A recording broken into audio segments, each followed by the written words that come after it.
অবশ্যই জাকাত ইম্পোজ করতে হবে। জাকাত ছাড়া অর্থনৈতিক সাম্য আসবে না। মনে করেন বাংলাদেশে মনে করেন যে 1 কোটি মানুষের উপরে জাকাত ফরজ। কথার কথা বলছি, কথার কথা। এই 16 কোটি 20 কোটি মানুষের মধ্যে মনে করেন 1 কোটি মানুষের উপর জাকাত ফরজ হয়েছে। আছেন এমন মানুষ? জাকাত মানে কি? কত পার্সেন্ট দিতে হবে সম্পদের? 2.5%।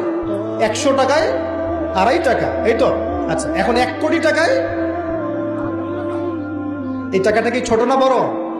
আর এটা একজনের হিসাব করলাম, যদি এরকম আমি 1 লাখ মানুষের হিসাব করি কত টাকা আসবে?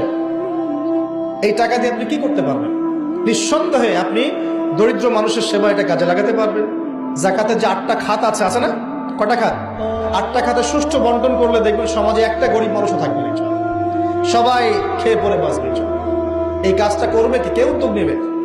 আচ্ছা, এই জাকাত কি শুধু 1 বছরই আসবে না প্রতি বছর আসবে? এই জিনিসগুলো বুঝতে হয়। ইসলাম শুধু আমরা এই গতানুগতিক মুখস্থ করে পড়লেই হবে না, কোরআন সুন্নাহকে বাস্তবে প্রয়োগ করতে হবে। আল্লাহ পাক তৌফিক দান করুন। রমজান মাসে অবশ্যই অপচয় কমিয়ে দিবেন, প্রতিবেশী আত্মীয়দের খোঁজ নিবেন, নিজের যতটুকুতে হয়ে যায় এর বেশি খরচ করতে যাবেন না, অন্যের জন্য ওটা সাদকা করে দিবেন, সদকা করে দিবেন। আর কি করবেন? জাকাত দিবেন। জাকাত দিলে আরো 10-20টা মানুষ না খেয়ে মরবে না, ওরা খেয়ে পরে বাঁচবে ইনশাআল্লাহ। এর উপর আছে সাদাকাতুল ফিতর, আছে না? সাদাকাতুল ফিতর আমরা দেই। এগুলো আল্লাহ পাক কেন দিয়েছেন? এগুলোকে আল্লাহ পাক শুধু ইবাদতের জন্যই দিয়েছেন? এগুলো করলে তো নেকি হয়, আল্লাহ সন্তুষ্টি পাওয়া যায়, দুনিয়াতেও সাম্যের অর্থনীতি প্রতিষ্ঠা হয়, এই কারণে দিয়েছেন। আল্লাহ পাক এমনি এমনি দিয়েছেন নাকি? এই যে আপনি 5 ওয়াক্ত নামাজ পড়ছেন, নামাজ পড়লে তো নেকি হচ্ছেই, আধ্যাত্মিকত্ব পাচ্ছেন, আল্লাহ সন্তুষ্টি পাচ্ছেন, আপনার শরীরও ভালো থাকবে, থাকবে না? আপনি ওযু করছেন, ওযু করলে নেকি হয় না?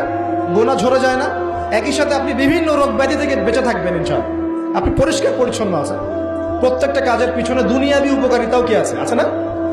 এই যাকাত ভিত্তিক অর্থনীতির মধ্যে এই দুনিয়াবি উপকারিতা আছে। এগুলো কে বুঝাবে? অবশ্যই